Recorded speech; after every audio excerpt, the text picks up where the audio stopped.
அனைவருக்கும் வணக்கம். மனிதர்களுக்கு அடங்காத ஒரே மிருகம் இதுதான். உங்களால் முடியுமா? ஹாலிவுட், பாலிவுட் மற்றும் கோலிவுட் திரைப்படங்களில் இடம்பெற்றுள்ள இந்த மிருகத்தை மட்டும்தான் மனிதர்களால் அடக்கி ஆள முடியவில்லை. அதற்கு காரணம் என்ன?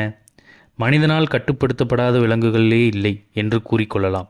அந்த அளவுக்கு வனத்தில் கொடூரமான மிருகங்களான சிங்கம், புலி, சிறுத்தை, நரிகள் ஆகியவற்றை மனிதர்கள் இன்றும் வளர்த்து வருகிறார்கள். ஆனால் இன்று வரை ஒரே ஒரு வனவிலங்கு மட்டும்தான் மனித அடிமைத்தனத்தை ஏற்கவில்லை என்பது பலருக்கும் தெரியாது. பல முயற்சிகள் செய்தும் அவற்றை அடக்க முடியவில்லை. எந்த விலங்கினையும் கட்டுப்படுத்திவிடலாம் என்று விலங்கியல் ஆர்வலர்கள் கூறினாலும் இந்த விலங்கின் பெயரை கேட்டால் ஒரு கணம் திகைத்து போவார்கள். மனிதனுக்கு கட்டுப்படாத இந்த விலங்கு பல ஹாலிவுட், பாலிவுட் மற்றும் கோலிவுட் படங்களில் இடம்பெற்றுள்ளது.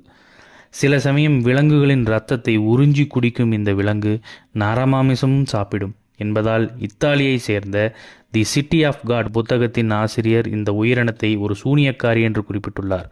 ஆம், இந்த பயங்கரமான உயிரினம் ஓநாய்தான்.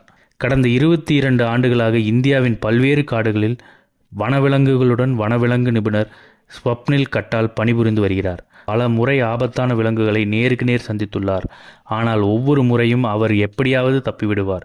ஸ்வப்னில் மிகவும் பார்க்க ஆசைப்படுவது ஓநாய் குழுவைத்தான். ஓநாய் ஒரு விலங்கு என்று ஸ்வப்னில் கூறுகிறார்.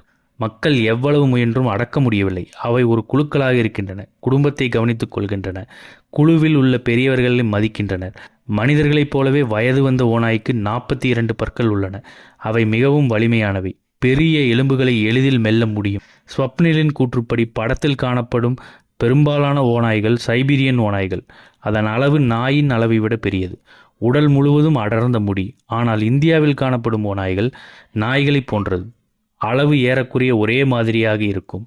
உடலில் ரோமமும் குறைவாக இருக்கும். பீகாரின் மேற்கு சம்பரன் மாவட்டத்தில் உள்ள புலிகள் காப்பக வனப்பகுதியிலும் பல ஓநாய்கள் காணப்படுகின்றன. இந்திய ஓநாய்களின் வரலாறு உலகிலேயே மிகவும் பழமையானது. ஆனால் தற்போது அவற்றின் நிலை கவலைக்கிடமாக உள்ளது.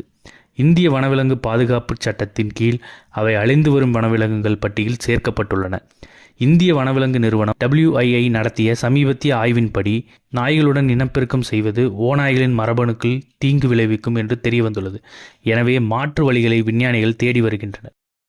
இது போன்ற செய்திகளை உடனுக்குடன் தெரிந்து கொள்ள நம்ம சேனலை சப்ஸ்கிரைப் பண்ணிக்கோங்க. பெல் நோட்டிஃபிகேஷனை ப்ரெஸ் பண்ணிக்கோங்க. நன்றி, வணக்கம்.